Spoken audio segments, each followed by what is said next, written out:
replicación y los temas finales. Así que lo vamos a desarrollar de la mejor manera y nuevamente buenas noches y bienvenidos a la asesoría de biología, la sesión 11, que debería ser 10. Use la biotecnología biológica, es el título de su clase como tal, ética y medicina. Ah, disculpen en este caso que mi voz suena así, pero puedo dar la clase, así que vamos a continuar. Los temas a revisar son las generalidades, propiamente el ADN recombinante, el genoma humano y las células madre. Va a parecer un poco complicado o extenso, pero ya lo vamos a desarrollar adecuadamente y de la mejor forma para que lo entiendan. Antes quiero ver si está la grabación. Ya, sí tenemos la grabación. Entonces, continuemos. Primero hay que recordar el ADN. Dentro del ADN hay que, hay que recordar cómo es que están pareados estos nucleótidos. Tal vez no lo expliqué muy bien en su momento, pero voy a explicarlo de nuevo. Vemos de color amarillo acá la adenina. La adenina en el ADN debe estar pareada con el color rojo, que es timina. Para la citosina, esta debe ir con guanina.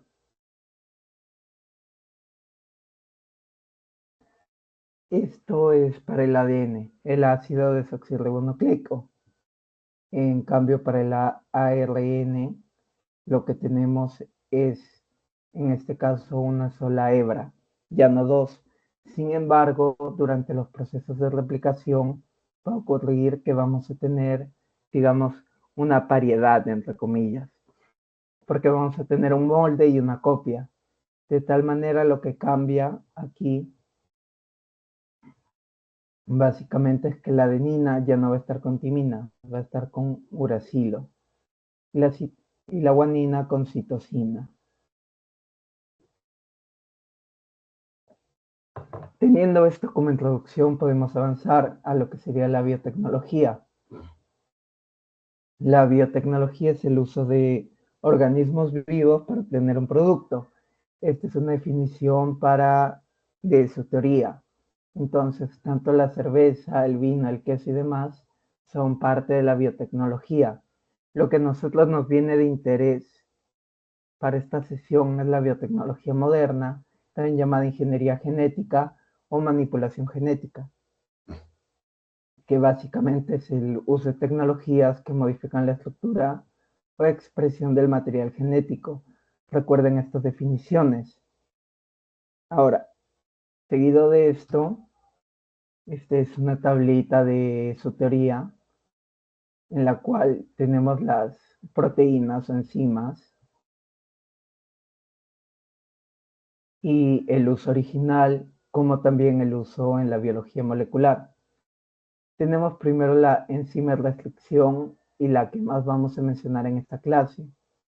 Su uso original era la protección contra los virus y molecularmente en la biología para el día de hoy y los avances que tenemos sirven como tijeras moleculares, que significa que van a cortar qué cosa, nucleótidos o secuencias de estos. Tenemos la DNA polimerasa 1, que básicamente es la replicación, son dos marcadas y demás. Esta tablita sí la deben revisar y, entre comillas, memorizar o sacarle un poco de lógica a lo que realmente hacen. Otra importante para esta sesión es la DNA ligasa. La DNA ligasa básicamente el uso original es que suelta los fragmentos de Okazaki, que los vamos a ver en la siguiente clase o en la que le sigue. Y su uso molecular es la unión de DNAs de diferentes orígenes. Luego tenemos lo que son las enzimas de restricción. Aquí la que llama, digamos, o la más importante es la EcoRI. La EcoRI se la mencionan en su teoría. Básicamente lo que hace es cortar esta secuencia. Aquí lo tenemos, EcoRI. Esta sería la secuencia que corta de 5' a 3' y en este caso sería de 3' a 5'. Y básicamente esta zona de aquí, esta, digamos, terminación viene a ser un sticky end o un fin pegajoso. ¿Para qué sirve esto? Básicamente para que se puedan pegar luego. Por ejemplo, acá nos dice que los extremos son cohesivos. Entonces, básicamente es para ello. Como vemos aquí, tenemos que se realizan cortes justo en esta sección. Ahora, como ya les decía, la enzima de restricción es una endonucleasa que está presente en bacterias.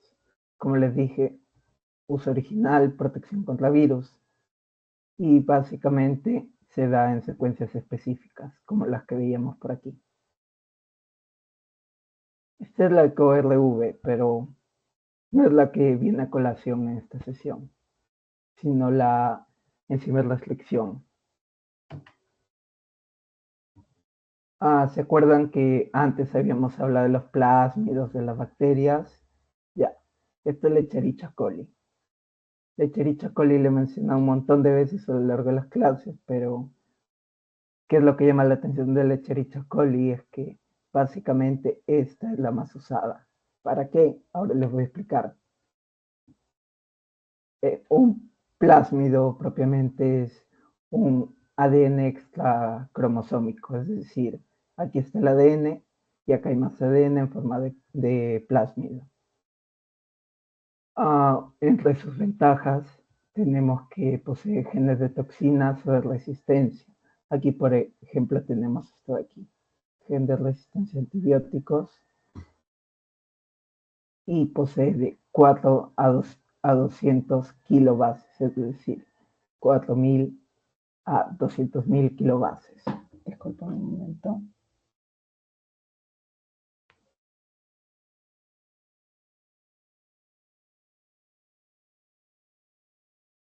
Uy, disculpa un momento. Ay, chicos, me asusté por algo, disculpen. Ya. Disculpen un momento.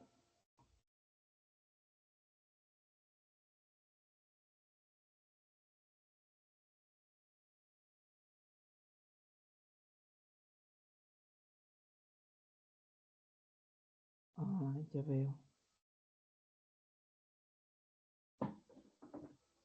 A ver, voy a dejar de compartir un momento.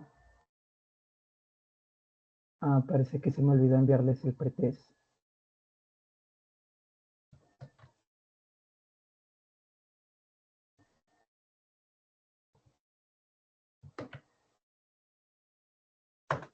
A ver, les acabo de enviar el pretest. Vamos a tomar los 3 minutos que necesitamos para que se envíe, para que lo resuelvan y luego seguimos la clase, ¿sí?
Ya, disculpen. A ver, retomando donde lo dejamos, habíamos hablado de los plásmidos. Y bueno, también se nos menciona que una bacteria puede poseer varios miles por cada cromosoma que tenga. Acuérdense de esto. Ahora, para hablar del ADN recombinante, tenemos que entender un par de conceptos, principalmente estos tres. Tenemos el vector, que es el segmento vector vehículo, con propiedades de replicación. En este caso sería el plásmido. Es decir, el molde para la fabricación, el molde para insertar lo que decimos insertar, es el plásmido, mayormente. Ahora, en cuanto al inserto, básicamente este es el segmento a estudiar o modificar. Aquí también lo dice. Y ¿cuál sería un ADN combinante? Un genoma o un gen. Y el hospedero sería el E. coli. Es el organismo que sirve para que el vector e inserto sean funcionales. Aquí lo tenemos y ahora para definir cómo es la construcción tenemos que el corte de ADN debe darse por la enzima de restricción. Y tenemos al vector en miles de copias y al tubo inserto en copias de miles de moléculas. Entonces, ya tenemos definido cuál va a ser cuál. Aquí tenemos el plásmido, vamos a ponerlo por letras. El vector es el plásmido, el inserto es el E. coli y el ADN, disculpen, es el hospedero.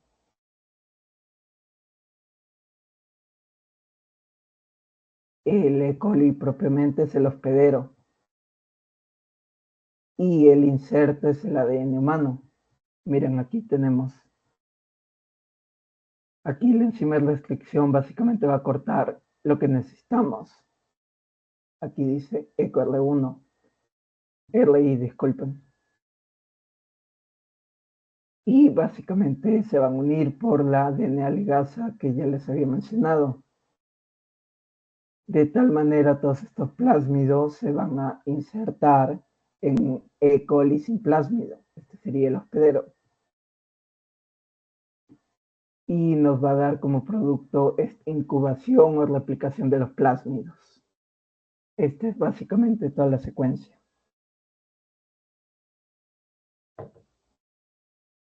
Y bueno, ahora la definición de ADN recombinante es DNA compuesto por dos segmentos, uno del vector y otro del hospedero.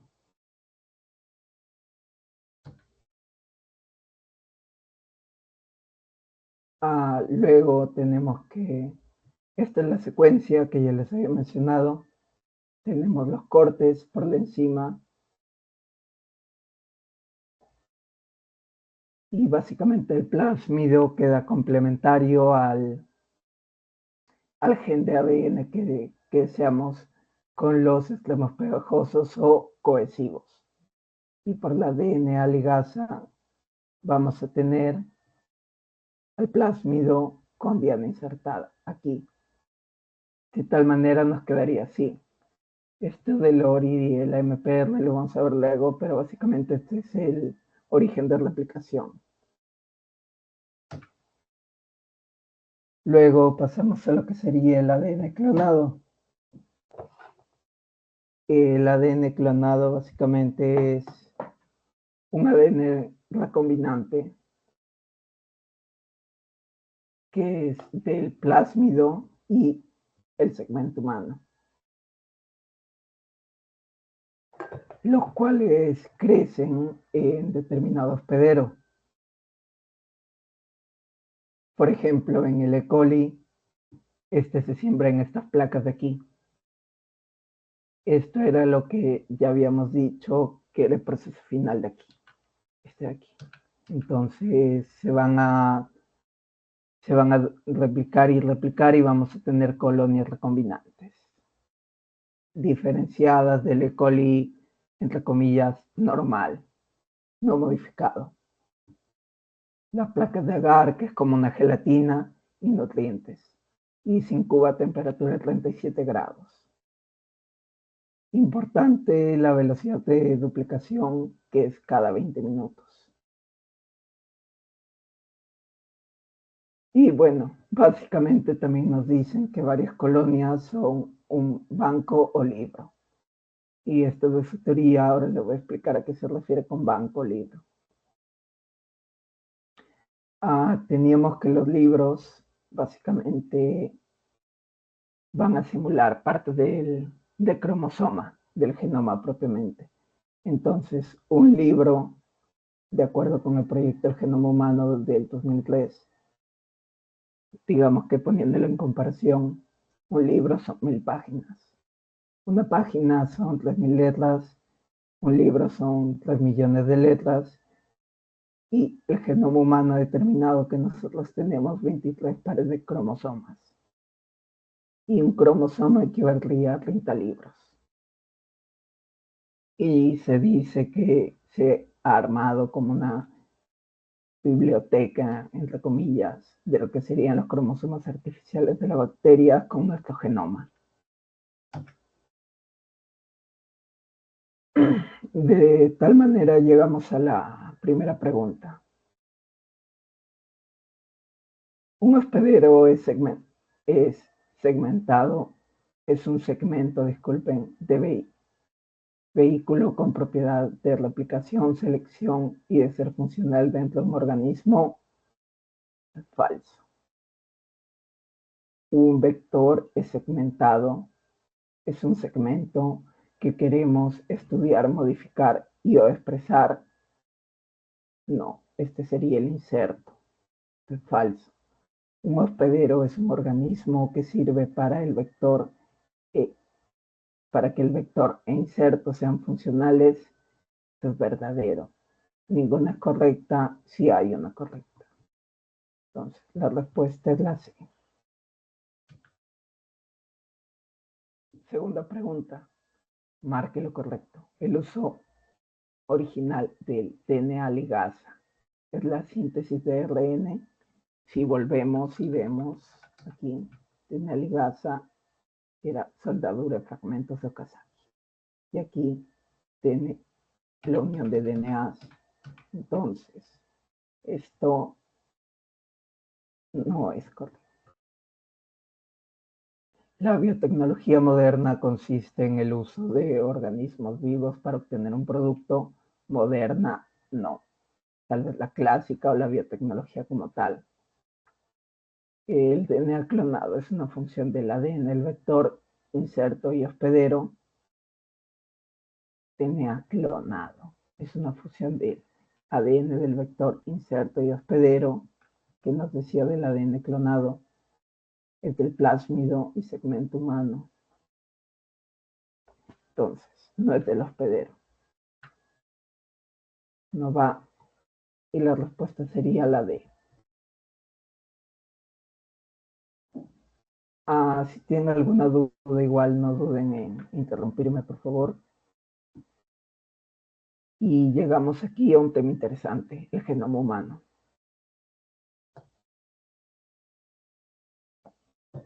Para definirlo, comenzar a hablar, acuérdense de esto. Miren toda esta imagen de aquí. Todos estos son los cromosomas. Nosotros somos 46 y podemos ser X, Y, si somos hombres, o XX en el caso de las mujeres. El 46X significa que 22 pares, o sea, hasta aquí, son autosómicos y un par es sexual, que básicamente sería la unión de estos de aquí. Entonces, las mujeres no tienen el I, tienen 2X. No se olviden de eso. El genoma humano es 3.2 multiplicado por 10 elevado a la 9 pares de bases haploides. Nosotros tenemos 20.000 genes. 20.000 genes que literalmente es poquísimo a comparación de otros, digamos, organismos menos complejos. Tenemos 300.000 proteínas traducidas. Entonces, si hacemos matemáticas simples, cada gen de una proteína, no. Aquí viene lo importante. Tenemos el splicing o empalme alternativo, quiere decir que un gen puede generar varias proteínas. Por eso se cubre el déficit. En vez de tener 300.000 genes, tenemos 20.000, suficiente. En cuanto a la enfermedad, existen 5.000 genes y el RNA no traducido, este de aquí, sirve para regulación. Y aquí nos mencionan estos dos, el micro y el cis. Y adicional a ello, encima tenemos secuencias repetidas del 40% del total. Y luego un tema que sale a colación en esta clase es la variabilidad. Por ejemplo, yo con ustedes, ustedes con sus padres, con cualquier persona del mundo, lo máximo que van a tener de variabilidad es esto. O sea, todos somos 99.9% idénticos. Lo único que cambia es esto de aquí, que equivale a 3 millones de bases. Y bueno, la variabilidad no es como que de una sola cosa. Tenemos esta pequeña variabilidad de 3 millones es en una inmensidad de cosas, así que está en todos los genes y regiones. Y básicamente son 5 millones de mutaciones polimórficas. Esto de aquí puede causar toda esta variación, como también variaciones no patológicas. Tenemos genes inactivos ausentes en personas sanas, que son estos de aquí, y genes multiplicados, como estos de aquí. Y se dice que en poblaciones no africanas existe esta variabilidad frente a neandertales. Imagínense. Son más que nada datos, entre comillas, curiosos. Pero recuerden esto de aquí y parte del empalme alternativo. Esto sí se lo deben llevar de cajón. Esta de su teoría nos habla de la aplicación práctica de todos estos estudios del genoma, conocimiento de genes, regulación de proteínas, identificación de mutaciones, sí, proteínas recombinantes, anticuerpos también, conocimiento de procesos normales, enfermedades también, desde diagnóstico, prevención, farmacoterapia molecular, farmacogenética, inmunogenética, nutrigenética también y terapia génica. No se olviden de esto que de vez en cuando preguntan. Aquí llegamos a la llamada trisomía 21. El síndrome de Down es una enfermedad, es un síndrome, no es una enfermedad. Discúlpenme. Es un síndrome caracterizado por diferentes cualidades, por así decirlo. Aquí tenemos un par de ellas: envejecimiento prematuro, cataratas, problemas de inmunidad, defectos esqueléticos y baja densidad ósea. Todas las personas con este síndrome, sin importar la etnia, se parecen muchísimo. Y bueno, esto se da por una trisomía en el cromosoma 21. ¿Se acuerdan que en la imagen de aquí teníamos pares? Todos son pares. Todos son 2, 2, 2, 2, 2. En cambio, Para la trisomía 21 todos están en pares, salvo el 21. Por eso se le dice trisomía 21. ¿Cómo se le llama a una persona que tiene esta trisomía? Básicamente se le asocia así.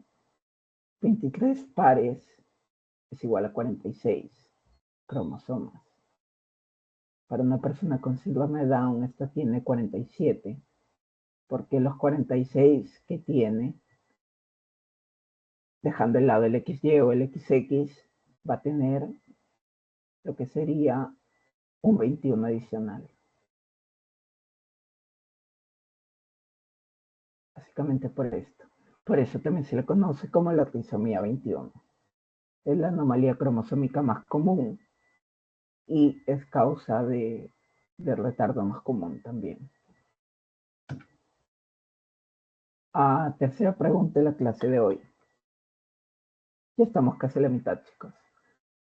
Proyectos como el genoma humano han permitido conocer los genes, su relación y tipo de proteínas que tenemos. Sí. Una persona con síndrome de Down tiene 24 pares de cromosomas. Y la alternativa C. Una persona sin alteraciones cromosómicas es 46XY o XX. Y la D, todas son correctas. A ver si alguien me ayuda respondiendo eso. Todavía queda la alternativa B, C y D. ¿Alguno se anima? Aquí está la pregunta. Una persona con síndrome de Down tiene 24 pares de cromosomas. ¿Quién me dice si es verdadero o falso? Si son tímidos, también lo pueden decir por chat. Lo acabo de explicar. ¿Tendrá 24 pares de cromosomas o no? Nadie se anima. Falso. Bien, esto sí es falso.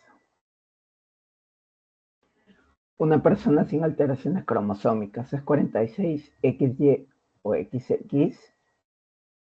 También se los expliqué justamente aquí. Entonces, esto vendría a ser, sí, una persona con síndrome de Down no tiene 24 pares, tiene 23 pares. Tiene 23 pares más un cromosoma 21. Es decir, tiene 47 cromosomas. Y una persona sin alteraciones, esto es verdadero, al igual que la primera. ¿Todas son correctas? No. La respuesta es la B. Recuerden esto. Una persona con síndrome de Down es 47, puede ser XX, un ejemplo, y es más 21.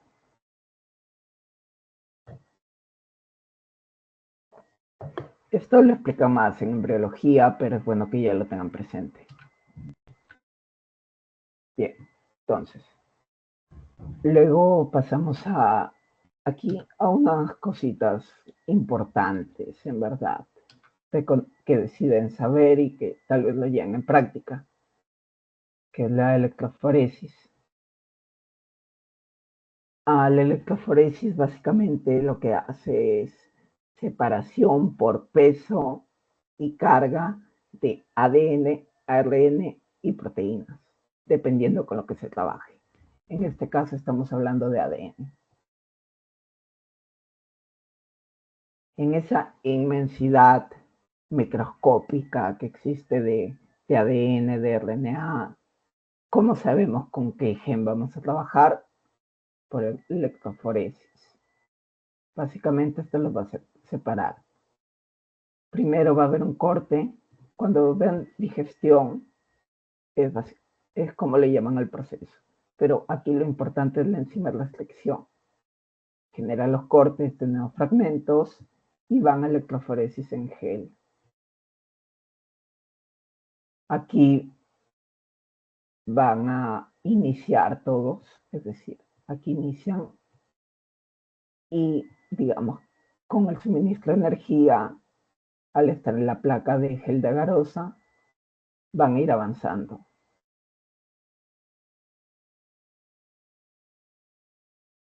Y los fragmentos se van a separar por tamaño.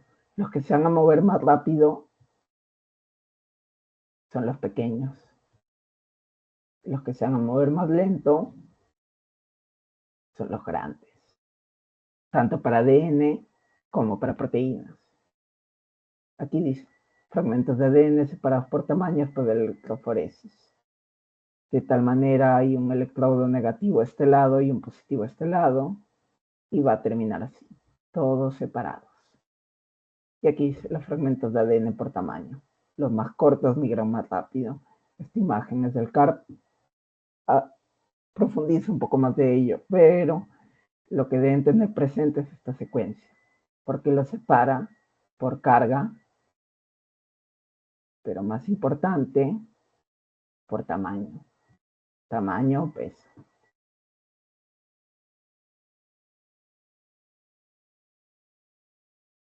Porque si estamos hablando de ADN, básicamente, no hay mucha variedad en el peso. Existe, sí, pero no hay una variedad gigante como en las proteínas. Y ahora vamos a hablar del PCR. Ya habrán escuchado esto un montón de veces. Básicamente es la reacción en cadena de la polimerasa. La polimerasa, si retomamos aquí,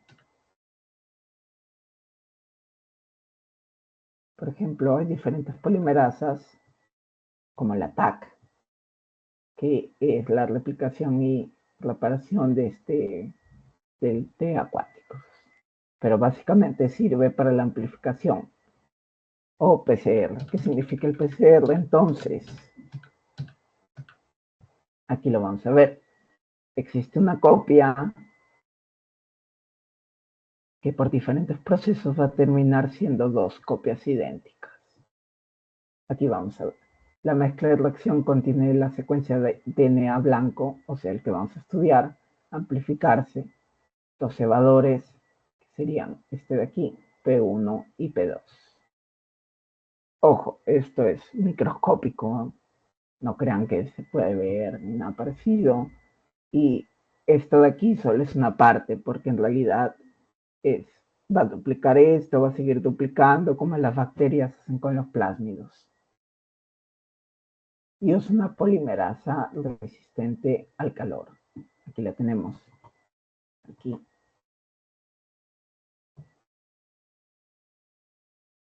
La mezcla donde está suspendido este ADN se va a calentar y luego se va a enfriar. ¿Para que se calienta? Para que esta hebra de ADN que está junta, emparejada, se suelte.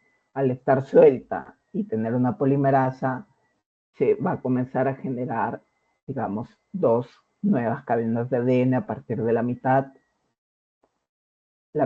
en cada lado de una inicial. Y bueno, los cebadores, cuando esto se enfría, básicamente el P1 y el P2 se unen.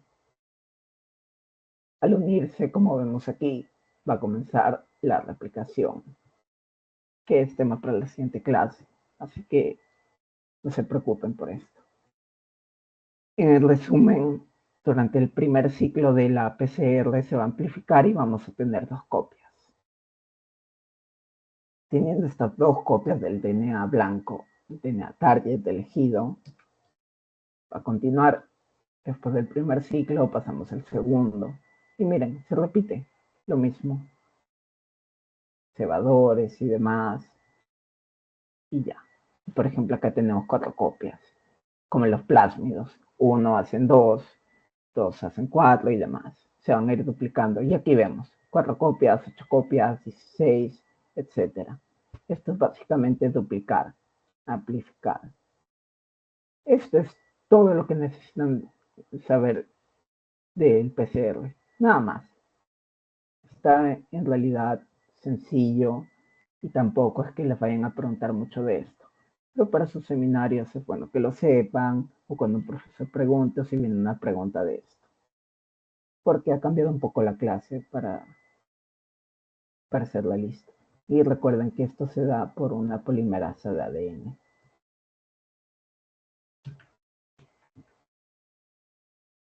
Ahora, tenemos el ADN combinante. Este gráfico básicamente nos habla de cómo se genera. Tenemos un ARN mensajero, tema para la siguiente clase también, que básicamente este RNA por acción de un cebador que vemos aquí va a ser, ¿cómo decirlo? Normalmente tenemos que desde ADN vamos a RNA, así es siempre, pero existe esta de aquí, la transcriptasa inversa o reversa, que va a convertir este ARN mensajero en ADN. Esto se llama ADN complementario. Ojalá me alcance.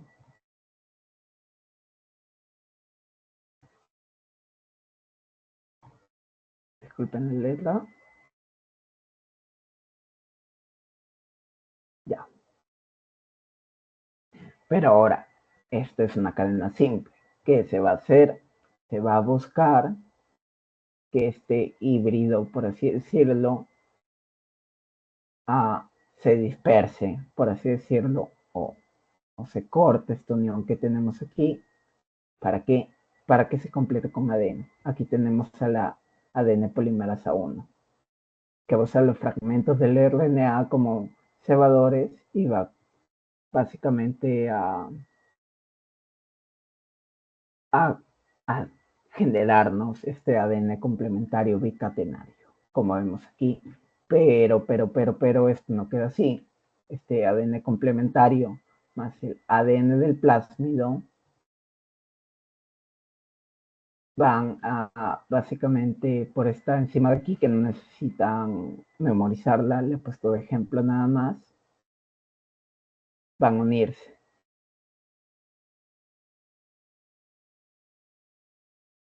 de esta manera.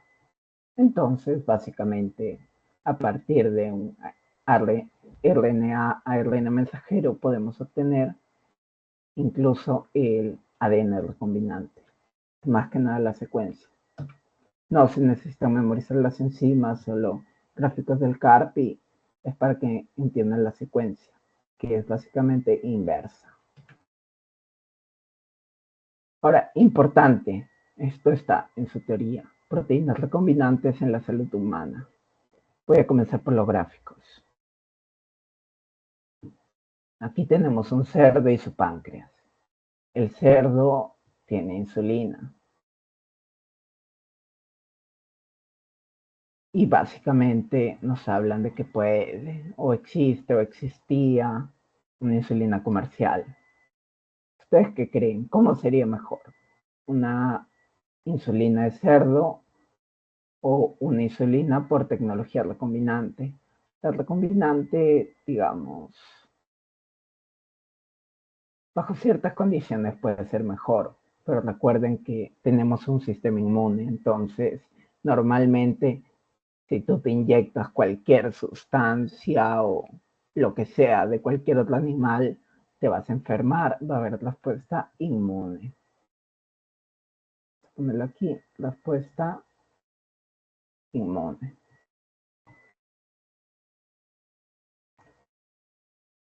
En cambio, si esto es a partir de tu propio gen, aquí la cosa cambia, puede ser mejor. Entonces, más que nada ir a rescatar la importancia. Digamos que una proteína de cerdo, una hormona de cerdo, no va a ser igual de eficiente o benéfica para ti. Les ponen un gráfico similar en su teoría, así que les quería explicar. Básicamente el sistema inmune reconoce todo lo que es extraño y comienza a aniquilarla, entre comillas. Ahora, en cuanto a las proteínas recombinantes, importantes, grábense todas estas de aquí. Insulina, factores de coagulación, activadores de plasminógeno, hormona de crecimiento, vacunas, antitrombóticos. Y bueno, también nos hablan de la Escherichia coli, ¿no? Sus ventajas y sus desventajas. A ver, para entender un poco sus ventajas hay que ponernos en el contexto de que estamos en un laboratorio con bacterias. Teóricamente el laboratorio sí requiere dinero su implementación, pero no sé, es más complicado crear un cerdo que muchas bacterias. Entonces, normalmente todos estos ensayos se hacen más que nada en la E. coli, porque dentro del espectro de las bacterias, digamos, es la más asequible, conocida, trabajada. Por eso nos dice que su genética y fisiología es bastante conocida, fácil manipulación en el laboratorio y de relativo bajo costo. En cambio, las desventajas es esto. ¿Se acuerdan que hablábamos de modificaciones post-traduccionales en eucariotas que nos hacían tener menos genes, pero por post-traducción teníamos mayores proteínas en relación a los genes? La Escherichia coli no tiene esto. También las proteínas pueden resultar tóxicas. Y bueno, también nos hablan de las malplegadas, que pueden formar cuerpos de inclusión insolubles, que no son nada bueno, completamente nada bueno. Y aquí llegamos a la cuarta pregunta. Marque el enunciado correcto. La electroforesis permite separar moléculas de ADN, ARN o proteínas en función a su carga y tamaño. A ver, si alguien ha estado atento, me va a responder por el chat. ¿Esto es verdadero o falso? La A, ¿verdadero o falso? No sean tímidos, chicos. Cualquier respuesta es válida. Si se equivocan, ya les explico.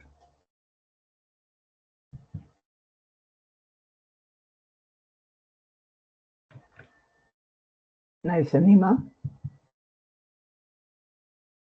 A ver, como les expliqué, depende del tamaño y carga y puede ser ADN, RN y proteínas. Esto es verdadero. La PCR permite crear copias de la cadena blanco de ADN. La PCR permite crear copias de la cadena blanco del ARN. Verdadero. La insulina no es una proteína relevante para la salud humana. Esto es falso. La insulina es muy importante y hay muchas enfermedades que involucran a la insulina y diversos aspectos. Así que la insulina sí es importante y estaba aquí. La respuesta es A y B son correctos. Ahora esta es la última parte de la clase. Aquí vamos a hablar de animales transgénicos. Se lo incluyen en su teoría y se lo voy a explicar a partir de este gráfico del cartón. Tenemos que existen las células como tal. Por ejemplo, este es un blastocisto que lo van a ver posteriormente. Pero digamos que durante todo este proceso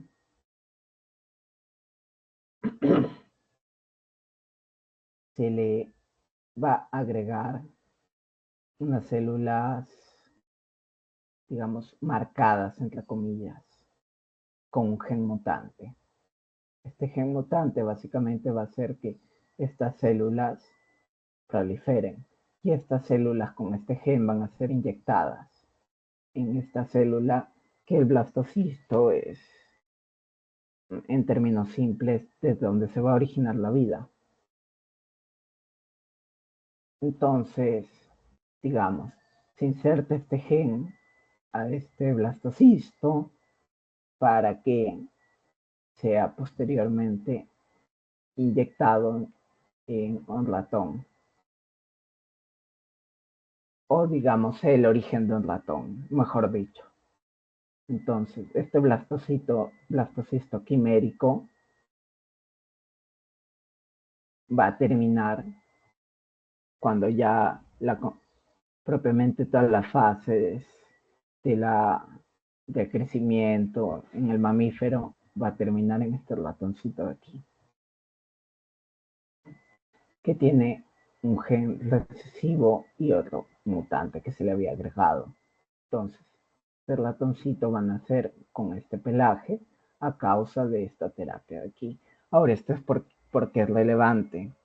Y bueno, la última parte, más que nada, es para un ejemplo, digamos que una forma de saber que esto ha sido exitoso es en el apareamiento con otro, digamos, otro ratón con los mismos genes.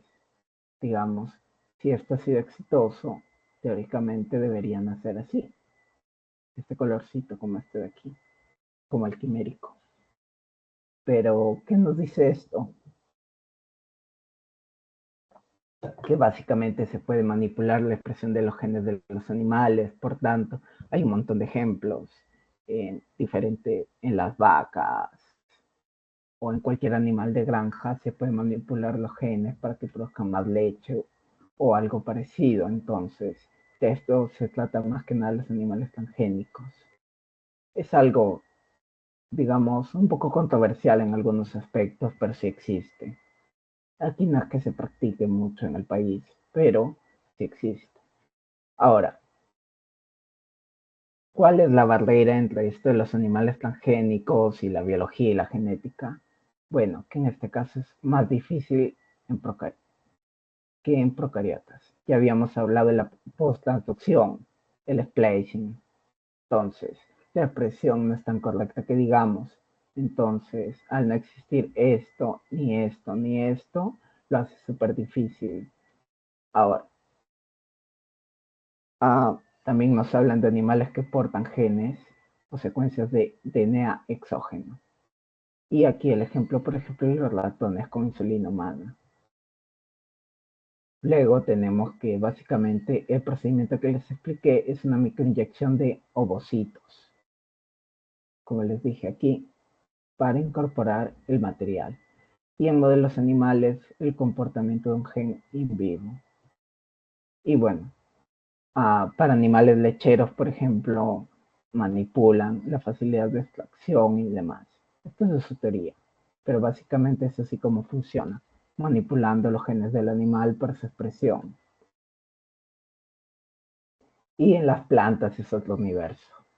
No sé si han visto alguna vez, pero básicamente tú le puedes poner a una planta, a un árbol que tengas de cualquier fruta, otra fruta, por ejemplo, el limón y la naranja y demás, y como que se fusionan y crecen normal, un poco diferentes, pero no es que, digamos, crezca uno por su lado y el otro por su lado. Para, en caso de las plantas, aquí tenemos el plásmido, el DNA exógeno o geno, que va a ser insertado en, por ejemplo, esta bacteria. Pero para esto se ha requerido las semillas, se han cultivado, han germinado y las puntas de brote van a ser las que van a recibir esta bacteria y van a transformar a los brotes a estos brotes. Estos brotes van a ser transferidos a un medio y van a proliferar en la planta con el gen que se agregó aquí. Mucho más sencillo. Tal vez lo han visto en ecología, cuando hablan de transgénicos y demás. Entonces tenemos que ayudan para la resistencia a las plagas. Recuerdo que cuando yo lo llevé me dieron un ejemplo del maíz, si no me equivoco, y cómo la manipulación de un gen podía hacer que sea resistente a las plagas. También resistente a herbicidas, también que mejore o modifique sus propiedades. Por ejemplo, no todas las frutas que ustedes ven o compran son así, digamos, por obra de la naturaleza, sino muchas de ellas han sido modificadas por el ser humano. Biofortificación también, resistencia al estrés ambiental, en las sequías y heladas. Y bueno, también se habla de colores, y otros compuestos. Ahora, este es algo que los va a perseguir también por toda la carrera. Por ejemplo, yo he dado mi tercer parcial de fisiología este sábado y dentro del tercer parcial hay temas como este de aquí. Células madres, básicamente. Esto se ve un poco más, como les digo, lo de los blastocistos y demás en embriología, pero se los voy a explicar fácil.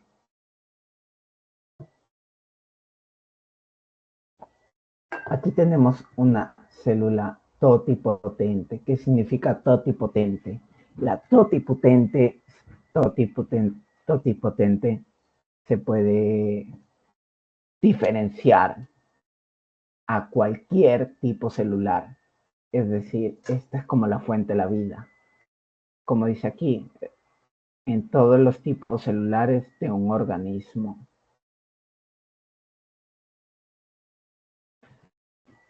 Y nos habla del cordón umbilical y demás. Ya, hasta ahí todo bien. Ahora, tenemos el término de pluripotencia. Células más totipotentes y luego le siguen las pluripotenciales. Las pluripotenciales básicamente van a permitir la diferenciación a los tres tipos de células especializadas de las capas germinales: ectodermo, mesodermo y endodermo, que también van a ver luego. Aquí podemos ver un poco ectodermo, mesodermo, endodermo. No necesitan memorizarse esto, solo es para darles el ejemplo. Ahora, esto de aquí es en las embrionarias, por ejemplo. En la teoría de ustedes hay un gráfico que también me lo pusieron a mí, pero les enseñan que las totipotentes son como del embrión, las pluripotentes ya cuando se va diferenciando, y quedan dos tipos más. Aquí, por ejemplo, tenemos un hueso, tenemos la médula ósea, esta se la ponen como matriz, pero las células madre en un adulto son las multipotentes. Las multipotentes se pueden diferenciar a un montón de células. Sin embargo, esto es limitado. Por eso no llegan a ser las pluripotenciales. Son una escala más abajo. Aquí dice, tiene la capacidad de diferenciarse en un número limitado de tipos celulares. Y luego nos hablan de las unipotentes. Aquí, sáquenlo por lógica. Unipotente, solo una línea celular. Es decir, por ejemplo, una célula que se diferencie propiamente a un linfocito T. ¿Y cómo les voy a explicar esto con esto de aquí? Miren, célula madre totipotente, multipotente, tenemos progenitores que van a ir para linfocitos B, linfocitos T y demás. Y aquí tenemos un amiloide multipotente. Aquí habíamos hablado de las multipotentes y de las pluripotentes. De tal manera, una multipotente tiene un número limitado. ¿A cuánto se puede diferenciar esta? A 4. Y la linfoide a 2. Esto de aquí no se olviden que los va a seguir en otros cursos como en biología, histología, de la misma fisiología. Y básicamente es la explicación de las células madre. Totipotentes todos, pluripotentes en todos los tipos especializados de las tres capas germinales. Multipotentes en un número limitado, unipotentes en solo un tipo celular, aquí lo dice. Y como les expliqué, aquí tienen un ejemplo en las células sanguíneas, por ejemplo. Y la última pregunta es, marque la opción correcta. ¿Una célula madre totipotente puede diferenciarse a cualquier tipo celular? Totipotente puede diferenciarse a cualquier tipo celular. Esto es verdadero. Una célula madre unipotente puede diferenciarse a varios tipos celulares. Eso no es. Y luego tenemos que las células multipotentes pueden diferenciarse a un número limitado de tipos celulares. Recordemos, aquí teníamos multipotentes, número limitado. Entonces, tanto la A como la B son correctas. Aquí me equivoqué, debería decir A y B son correctas. Sí, A y B son correctas. A y C, discúlpenme. A y C son las correctas. Lo voy a corregir luego. Y básicamente aquí acabaría la clase. ¿Alguna duda o consulta que tengan de la clase? Ha sido, no es que haya sido larga, sino un poco tediosa, así que... Uy. Ah, disculpen que no lea el chat, es que cuando uno entra a compartir la pantalla a veces se ve, solo puedo ver lo que estoy compartiendo. A ver, ¿alguna consulta o duda que tengan de la clase?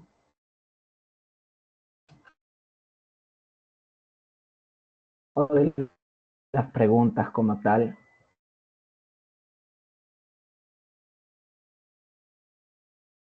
Ninguna ya.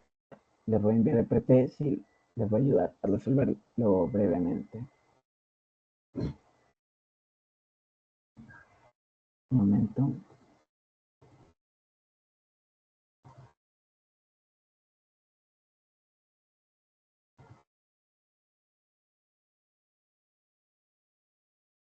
A ver. Antes vamos a repasar brevemente esto de aquí. Ah, no, disculpen, me voy. Ahora les envío el pretest, lo tengo que corregir brevemente. El post-test, disculpen.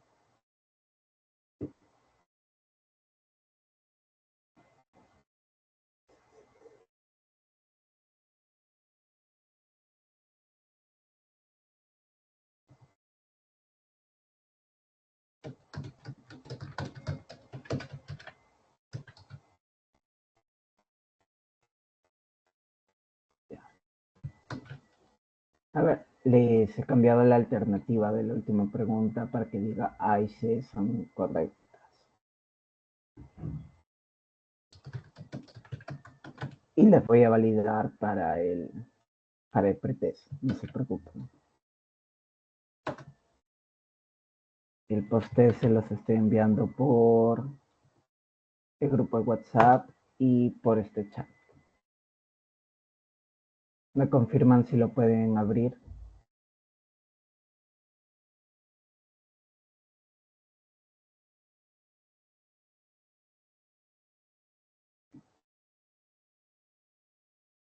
Chicos, ¿están allí? ¿Me pueden confirmar, por favor? Sí se puede abrir. Listo. ¿Alguna consulta que tengan? Si no, aquí acaba la clase. Igual, si son tímidos, me pueden escribir por interno y les respondo las dudas que tengan. Y si alguien falta que lo agregue al grupo, de igual manera, al grupo del Teams, me refiero de igual manera. Y bueno, eso es todo. Muchas gracias, chicos, y disculpen la voz. Pero siempre hay que seguir haciendo las cosas. Cuídense y que tengan una buena semana. Hasta luego.